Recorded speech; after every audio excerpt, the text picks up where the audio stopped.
أعوذ بالله من الشيطان الرجيم.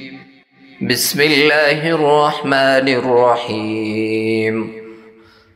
وما أكثر الناس ولو حرصت بمؤمنين وما تسألهم عليه من أجر إن هو إلا ذكر للعالمين. وكأي من آية في السماوات والأرض يمرون عليها وهم عنها معرضون وما يؤمن أكثرهم بالله إلا وهم مشركون. أفأمنوا أن تأتيهم غاشية من عذاب الله أو تأتيهم الساعة بغتة وهم لا يشعرون.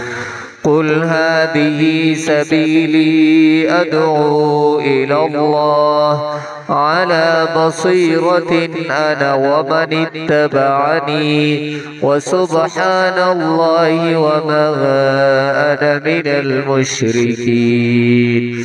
وما أرسلنا من قبلك إلا رجالا نوحي إليهم من أهل القرى أفلم يسيروا في الأرض فينظروا كيف كان عاقبة الذين من قبلهم ولدار الآخرة خير للذين اتقوا أفلا تعقلون. حتى إذا استيأس الرسل وظنوا أنهم قد كذبوا جاءهم نصرنا فنجي من نشاء ولا يرد بأسنا عن القوم المجرمين.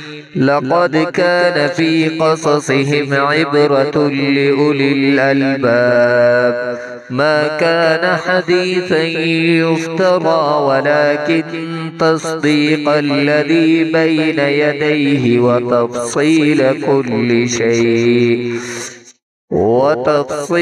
كل شيء وهدى ورحمة لقوم يؤمنون. صدق الله العظيم. والسلام عليكم ورحمة الله وبركاته.